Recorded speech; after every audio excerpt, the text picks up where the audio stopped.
In the autumn of 1930, in a small Polish village surrounded by pine forests and muddy roads, something began to unsettle the people living there. Children were disappearing, not dramatically, not all at once, but slowly, one by one, vanishing during ordinary moments of their day.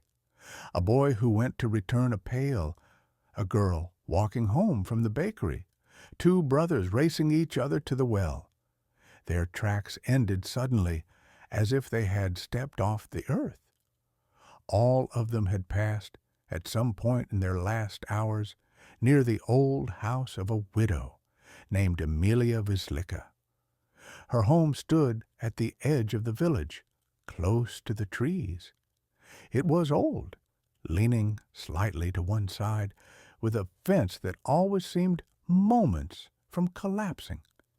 People pitied her. She had lost her husband, Tomasz, in an accident at the sawmill 3 years earlier. Since then, she had withdrawn from nearly everyone. Her 3 children walked behind her like small shadows, silent and obedient. Sometimes at night, neighbors heard her humming lullabies long after midnight. The sound drifted over the snow, soft and lonely, making those who heard it uneasy without knowing exactly why. But as more children vanished, whispers about Emilia grew louder. One night, a 12-year-old boy named Marek returned home shaken and pale. His mother sat him by the stove until he could speak. When he finally did, his voice trembled. "I saw her, Mama, behind her house. Emilia. She was kneeling in the snow with her hands in the ground. She was whispering." "Whispering what?" his mother asked.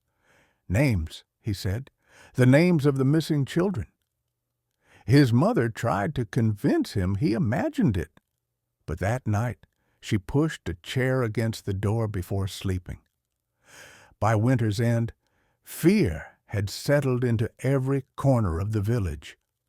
Fathers kept their children indoors. Mothers whispered after Mass.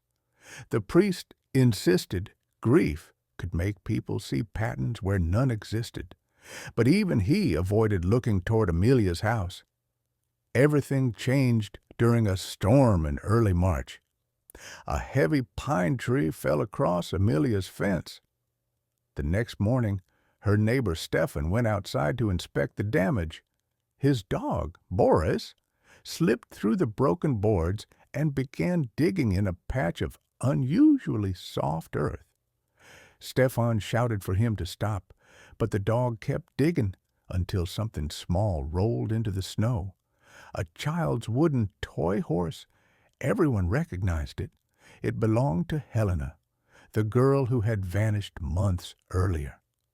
That evening, villagers gathered in the square, lanterns flickering in the wind. Voices trembled with fear and anger. How did Helena's toy get into her yard? What else is buried there? Enough waiting. We have to confront her. A group of men and women marched to Emilia's home. Stefan knocked sharply. "Emilia, open the door." After a long silence, the door opened just a crack. Emilia stood there, pale and tired, her eyes shadowed. "Yes?" she asked quietly. "We need to talk," Stefan said. "Let us in." She looked at the tools in their hands, the shovels, the lanterns. For a moment, her expression softened, almost in pity. "You shouldn't have come tonight," she murmured. "It's not safe." "Let us in," Stefan repeated. After a pause, she stepped back. "Then come in." The inside of the house was colder than the outside. The walls were covered with children's drawings, hundreds of them. Crayon portraits, stick figures, little houses, trees, some drawings bright and clumsy, some dark, pressed hard enough to tear the paper. One showed a girl with a crooked braid holding a toy horse. "Where did all these come from?" one woman whispered. "Memories," Emilia said. "Children forget so quickly. I didn't want them to be forgotten." "How did you get them?" Stefan demanded. "They gave them to me." she replied softly.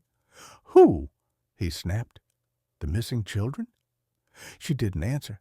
She only looked toward the window as if listening to something outside. Stefan's voice hardened. Helena's toy was in your yard. Why? The earth returned it, she said. She must have loved it very much. Emilia, the priest said gently, we need the truth. She closed her eyes, then spoke in a quiet voice. The forest took Tomas first. They said it was an accident, but it wasn't. The forest swallows what it wants. It whispered that it would take my children next. I begged it not to. And then it offered a bargain. A bargain? Someone repeated. Yes, she said. It wanted souls untouched by sin, souls purer than grown men can offer. If I gave the forest what it demanded, it would spare my children. A gasp rippled through the room. Enough madness, Stefan shouted. Where are the children? What have you done? Before she could answer, a rhythmic sound echoed beneath the floorboards. Thump, thump, thump. Slow, weak. What is that? Someone whispered. Do not open it, Emilia said sharply. Please, you won't understand. But the villagers were beyond reason. They pried up the boards. A rush of hot, sweet-smelling air rose from below. The lantern light revealed a small pit dug into the earth under the house. In the center was a table with blankets piled on top. One of the blankets moved. A girl's thin face appeared, pale, trembling, eyes wide with fear. Mama, she whispered weakly. Dear God, the priest breathed. She's alive. Two men helped her out. She clung to them, shaking. Who are you? One asked gently. The girl swallowed. I don't remember, she whispered. She told me to stay close. She said the forest couldn't reach me if I stayed underground. Stefan lowered the lantern again and saw shapes in the corners of the pit, small bundles pressed into the earth, pale fragments where the soil had shifted. Cover it, one woman sobbed. Please, cover it. Panic spread quickly.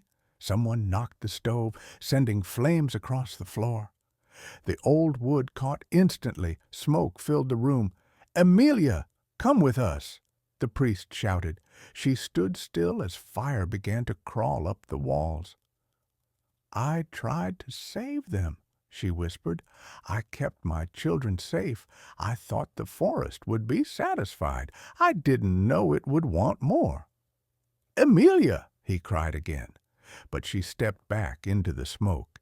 Take care of the ones who are left, she said, and don't let them near the trees.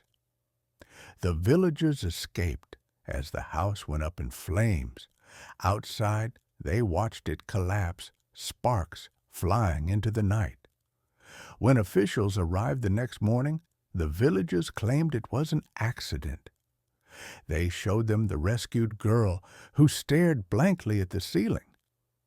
Did the woman hurt you? The officials asked. She tried to keep her promise, the girl said quietly.